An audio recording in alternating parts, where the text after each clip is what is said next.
ಎಲ್ರಿಗೂ ನಮಸ್ಕಾರ ಸ್ನೇಹಿತರೆ, ನಾನು ನಿಮ್ಮ ಲೋಕೇಶ್. ಮತ್ತೊಮ್ಮೆ ನಿಮಗೆಲ್ಲರಿಗೂ ಮೈಸೂರು ಲೋಕೇಶ್ ಯೂಟ್ಯೂಬ್ ಚಾನಲ್ಗೆ ಸ್ವಾಗತ. ನನ್ನ ಈ ಚಾನೆಲ್ನ ಮುಖ್ಯ ಉದ್ದೇಶ ಎಂದರೆ ಕೆಲವು ವಿಶೇಷವಾದ ದೇವಾಲಯಗಳು, ಮ್ಯೂಸಿಯಂ ಹಾಗೂ ನೋಡಲೇಬೇಕಾದ ಕೆಲವು ಪ್ರೇಕ್ಷಣೀಯ ಸ್ಥಳಗಳ ಬಗ್ಗೆ ಆದಷ್ಟು ಮಾಹಿತಿನ ನಿಮಗೆ ಕೊಡುವಂಥದ್ದು. ಹಾಗಾಗಿ ಚಾನೆಲ್ನ ಸಬ್ಸ್ಕ್ರೈಬ್ ಮಾಡೋದನ್ನ ಮರಿಬೇಡಿ. ನಮ್ಮ ಸಾಂಸ್ಕೃತಿಕ ನಗರವಾದ ಮೈಸೂರಿನಿಂದ 9 ಕಿಲೋಮೀಟರ್ ದೂರದಲ್ಲಿರುವ, ಅಂದರೆ ಚಾಮುಂಡಿ ಬೆಟ್ಟದ ಹಿಂದೆ ನೆಲೆಸಿರುವ ಉತ್ತನಹಳ್ಳಿಯ ಶ್ರೀ ಜ್ವಾಲಾಮುಖಿ ತ್ರಿಪುರ ಸುಂದರಿ ದೇವಿಯ ಅದ್ಭುತವಾದ ಪುರಾತನ ದೇವಾಲಯದ ಬಗ್ಗೆ ಮಾಹಿತಿ ಕೊಡ್ತೀನಿ.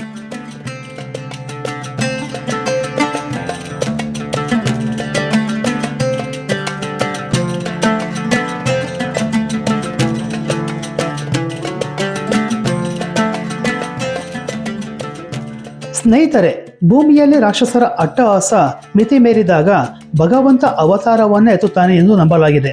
ಹಿರಣ್ಯಕಶಿಪುವನ್ನ ಕೊಲ್ಲೋಕೆ ಹೇಗೆ ಮಹಾವಿಷ್ಣುವು ಉಗ್ರ ನರಸಿಂಹನ ಅವತಾರವನ್ನ ತಾಳಿದ್ರು, ಹಾಗೆಯೇ ಮಹಿಷಾಸುರ ಅನ್ನೋ ದುಷ್ಟ ರಾಕ್ಷಸನನ್ನ ಸಂಹಾರ ಮಾಡೋಕೆ ಆದಿಶಕ್ತಿ ಜಗನ್ಮಾತೆಯು ಕೂಡ ನವ ಅವತಾರವನ್ನು ತಾಳಿ ಆತನನ್ನು ಸಂಹರಿಸಿ ತನ್ನನ್ನು ನಂಬಿದ ಭಕ್ತರನ್ನ ಪೊರೆದಳು ಅಂತ ನಮ್ಮ ಗ್ರಂಥಗಳಲ್ಲಿ ಉಲ್ಲೇಖಿಸಲಾಗಿದೆ.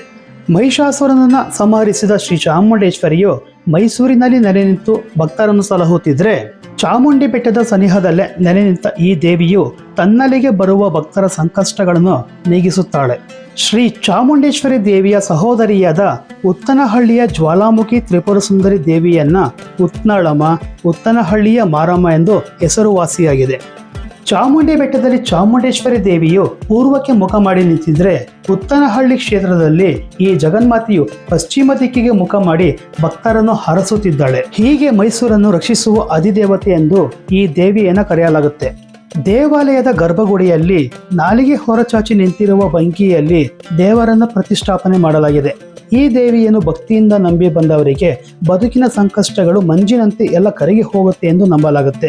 ಹೆಣ್ಣು ಮಕ್ಕಳ ಪಾಲಿಗೆ ದೇವಿಯು ಇಷ್ಟಾರ್ಥ ಸಿದ್ಧಿ ಕರುಣಿಸುವ ಮಾತೆಯಾಗಿದ್ದು, ಇಲ್ಲಿಗೆ ಬಂದು ಉಡಿಯನ್ನು ತುಂಬಿದ್ರೆ ಮದುವೆ ಆಗದಿರುವವರಿಗೆ ಕಂಕಣ ಭಾಗ್ಯ, ಮದುವೆ ಆದವರಿಗೆ ಕುಂಕುಮ ಭಾಗ್ಯ ಕರುಣಿಸುವ ಈ ದೇವಿಯು ಹೆಣ್ಣು ಮಕ್ಕಳ ಮನದ ಮಾತಾಗಿ ಉಳಿದುಕೊಂಡಿರುತ್ತಾರೆ.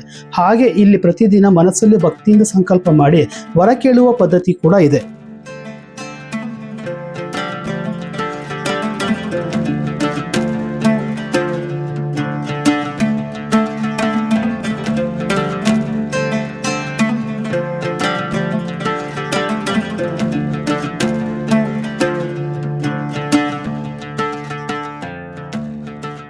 ಈ ದೇವಾಲಯದಲ್ಲಿ ಸುಂದರವಾದ ಗರ್ಭಗುಡಿ, ಮುಖಮಂಟಪ, ಪ್ರದಕ್ಷಿಣೆ ಪಥ, ಪುಟ್ಟವಾದ ಗೋಪುರವನ್ನು ಹೊಂದಿರೋ ಈ ದೇಗುಲವನ್ನು ನೋಡ್ತಿದ್ರೆ ಬದುಕಿನ ಎಲ್ಲ ಜಂಜಾಟವೆಲ್ಲವೂ ದೇವಿಯ ಸಾನ್ನಿಧ್ಯದಲ್ಲಿ ದೂರವಾಗುತ್ತೆ.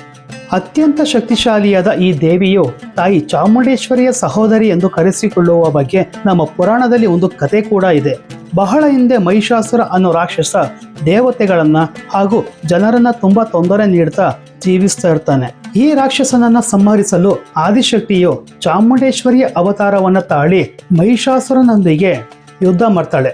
ಹೀಗೆ ಯುದ್ಧವನ್ನು ಮಾಡುವಾಗ ಚಾಮುಂಡೇಶ್ವರಿಯು ಬೆವರ ತೊಡುತ್ತಾಳೆ. ಆ ತಾಯಿಯ ಬೆವರ ಹಾನಿಗಳು ನೆಲಕ್ಕೆ ಬಿದ್ದ ಕೂಡಲೇ ಒಬ್ಬ ದೇವಿಯು ಜನಿಸ್ತಾಳೆ. ಹರಿಯುವ ಜ್ವಾಲೆಯನ್ನು ಹೊಂದಿರೋ ಆ ದೇವಿಯು ಚಾಮುಂಡೇಶ್ವರಿಯ ಸಹಾಯಕ್ಕೆ ನಿಂತು ಮಹಿಷಾಸುರನ ಮರ್ದಿಸಲು ಸಹಾಯಕ್ಕೆ ನಿಲ್ಲುತ್ತಾಳೆ. ಇದರಿಂದ ಪ್ರಸನ್ನಲಾದ ಶ್ರೀ ಚಾಮುಂಡೇಶ್ವರಿಯು ಮಹಿಷಾಸುರನನ್ನ ಮರ್ದಿಸಿದ ನಾನು ಈ ಬೆಟ್ಟದಲ್ಲಿ ನೆಲೆ ನಿಂತು ಭಕ್ತರನ್ನು ಹರಿಸ್ತೀನಿ. ನೀನು ಇನ್ನು ಮುಂದೆ ಉತ್ತನಹಳ್ಳಿಯಲ್ಲಿ ನೆಲೆಸಿ ನಿನ್ನ ಬಳಿ ಬರುವ ಎಲ್ಲ ಭಕ್ತರನ್ನು ಆಸೆ ಆಕಾಂಕ್ಷೆ ಎಲ್ಲವನ್ನೂ ಪೂರ್ತಿ ಮಾಡು ಎಂದು ಹೇಳುತ್ತಾಳೆ. ಚಾಮುಂಡೇಶ್ವರಿಯ ಬೆವರಿನ ಅಂಶವೇ ಆದ್ದರಿಂದ ಈ ದೇವಿಯನ್ನ ಚಾಮುಂಡೇಶ್ವರಿಯ ಸಹೋದರಿ ಎಂದು ಕರೆಯಲಾಗುತ್ತೆ. ಈ ದೇವಾಲಯದಲ್ಲಿ ಪಂಚಲೋಹದಿಂದ ಮಾಡಿರುವ ದೇವಿಯ ಉತ್ಸವ ಮೂರ್ತಿಯನ್ನು ಪ್ರತಿಷ್ಠಾಪಿಸಲಾಗಿದೆ. ಹಾಗೆ ಮುಖ್ಯವಾಗಿ ಉದ್ಭವ ಮೂರ್ತಿ ಕೂಡ ಇದೆ. ಇದರ ಜೊತೆ ಉದ್ಭವ ಶಿವಲಿಂಗ ಇರುವ ಶ್ರೀ ಸಿದ್ದೇಶ್ವರ ಸ್ವಾಮಿಯ ದೇಗುಲವೂ ಕೂಡ ಇದೆ. ಪ್ರತಿ ವರ್ಷ ಚಾಮುಂಡೇಶ್ವರಿಯ ರಥೋತ್ಸವಕ್ಕೂ ಮುನ್ನ ಉತ್ನಾಳಮ್ಮಳಿಗೆ ಪೂಜೆ ಸಲ್ಲಿಸಿದ ಬಳಿಕವೇ ಮೈಸೂರಿನ ಅರಸರು ರಥೋತ್ಸವವನ್ನ ಪೂಜಿಸುವ ಪರಿಪಾಠ ತಲತಲಾಂತರದಿಂದ ನಡೆದುಕೊಂಡು ಬಂದಿದೆ. ಈ ದೇವಾಲಯದಲ್ಲಿ ಮಂಗಳವಾರ, ಶುಕ್ರವಾರ, ಅಮಾವಾಸ್ಯೆ ಹಾಗೂ ಹುಣ್ಣಿಮೆ ದಿನಗಳಲ್ಲಿ ವಿಶೇಷ ಪೂಜೆಯನ್ನು ಮಾಡಲಾಗುತ್ತೆ. ಮುಖ್ಯವಾಗಿ ಆಷಾಢ ಮಾಸ ಹಾಗೂ ನವರಾತ್ರಿಯ ಹಬ್ಬದ ದಿನಗಳಲ್ಲಿ ಈ ದೇವಿಗೆ ಬಗೆ ಬಗೆಯ ಅಲಂಕಾರವನ್ನು ಮಾಡಲಾಗುತ್ತೆ.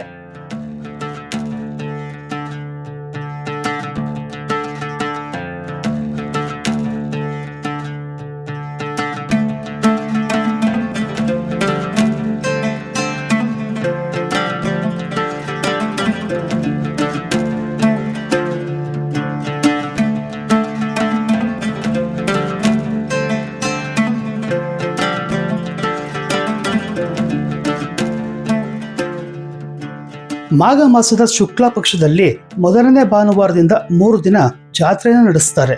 ಅದರಲ್ಲಿ ಕನ್ಯಾಕನ್ನಡಿ, ಅನ್ನಸಂತರ್ಪಣೆ, ತಂಬಿಟ್ಟಿನ ಆರತಿ, ಬಾಯ್ಬೀಗ ಹಾಗೂ ವಿಶೇಷವಾಗಿ ಪೂಜೆಯನ್ನ ನಡೆಸ್ತಾರೆ. ಅತ್ಯಂತ ಶಕ್ತಿಶಾಲಿಯಾದ ಈ ದೇವಿಯ ನೋಡೋದಕ್ಕೆ ಬೆಳಿಗ್ಗೆ 7:30ರಿಂದ ಮಧ್ಯಾಹ್ನ 2 ಗಂಟೆವರೆಗೆ, ಸಾಯಂಕಾಲ 3:30ರಿಂದ ರಾತ್ರಿ 8:30ರವರೆಗೆ ದರ್ಶನಕ್ಕೆ ಅವಕಾಶ ಇರುತ್ತೆ. ಇಲ್ಲಿಗೆ ಬರುವ ಭಕ್ತಾದಿಗಳು ದೇವಿಗೆ ಹುಡಿ ಸೇವೆ, ಕುಂಕುಮಾರ್ಚನೆ, ಅಲಂಕಾರ ಸೇವೆ, ಅಭಿಷೇಕ ಸೇವೆ, ಹಣ್ಣುಕಾಯಿ ಸೇವೆಯನ್ನು ಮಾಡಿಸಬಹುದು.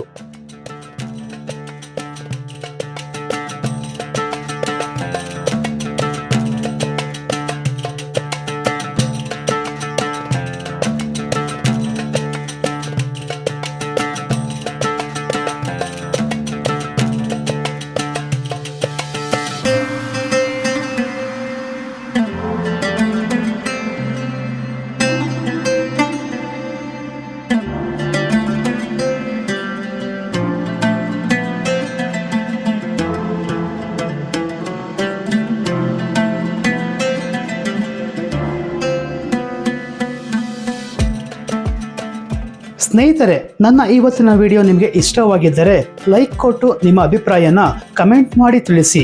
ಹಾಗೆ ನಿಮ್ಮ ಕುಟುಂಬದವರಿಗೆ ಶೇರ್ ಮಾಡಿ. ಸಬ್ಸ್ಕ್ರೈಬ್ ಮಾಡೋದನ್ನ ಮರಿಬೇಡಿ ಅಂತ ಹೇಳ್ತಾ ನನ್ನ ಮುಂದಿನ ವಿಡಿಯೋದಲ್ಲಿ ಮತ್ತೆ ಸಿಗ್ತೀನಿ. ಅಲ್ಲಿಯವರೆಗೂ ನಿಮ್ಮ ಪ್ರೀತಿಯ ಮೈಸೂರು ಲೋಕೇಶ್.